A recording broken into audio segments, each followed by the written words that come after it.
जोंहा मिउजिकआव थाग्राफोरा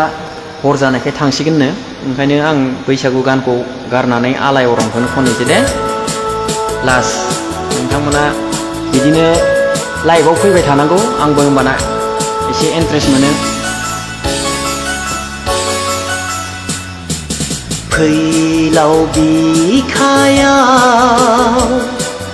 खोमसि हरनि उनाव सानजायाव खोराङाव गोथां फैसालियाव गोमो गोथां महर लानानै सानालाय नुजाबोगौ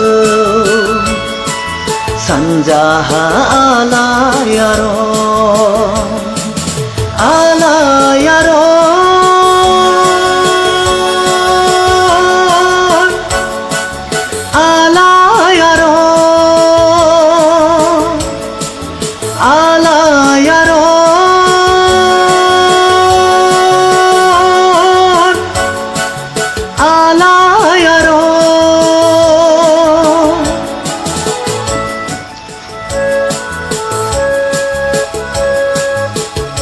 दिनैसो एसे इन्ट्रेस्ट नांदों रायजोफोर लाइभआव 6-7 जनसो कमेन्ट हरदों आरो लाइभ नायदों मोजां मोनो बिदि जेब्ला अनलाइनाव नोंथांमोनाबो आंखौ कमेन्टआव माबा मोनसे बुंहरबा अखा नायसि बारा बारलांबाय बिफांनि दालायाव दावा गाबाय सानजायाव खोराङाव सोराङा नुजाबोगौ फैलाव बिखायाव खोमसि हरनि उनाव सानजायाव खोराङाव गोथां फैसालियाव गोमो गोथां महर लानानै सानालाय नुजाबोगौ सानजाहा आलायारन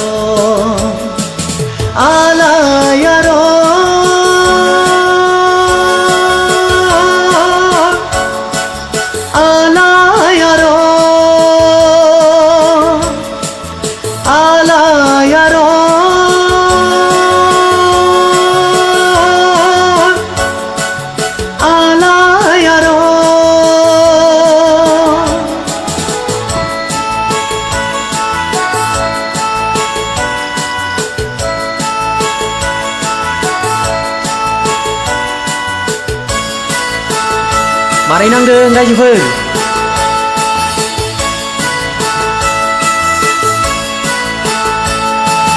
हालि हालि दाउब' बिरलांबाय बेरे सिखिरिया बिदै सोबाय सोनाब फैसालियाव खोमसिया गोमोरलांबाय फैलाव बिखायाव खोमसि हरनि उनाव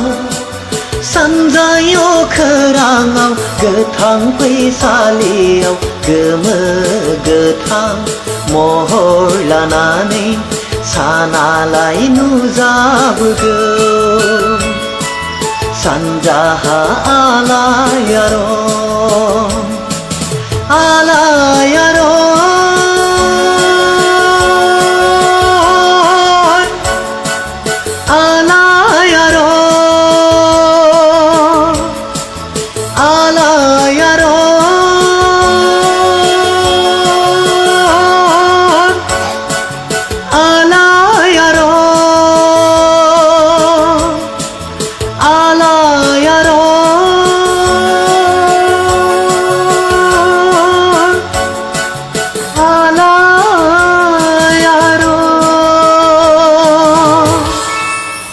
Thank you. Doंसे आसामिस खननो नामा रायजो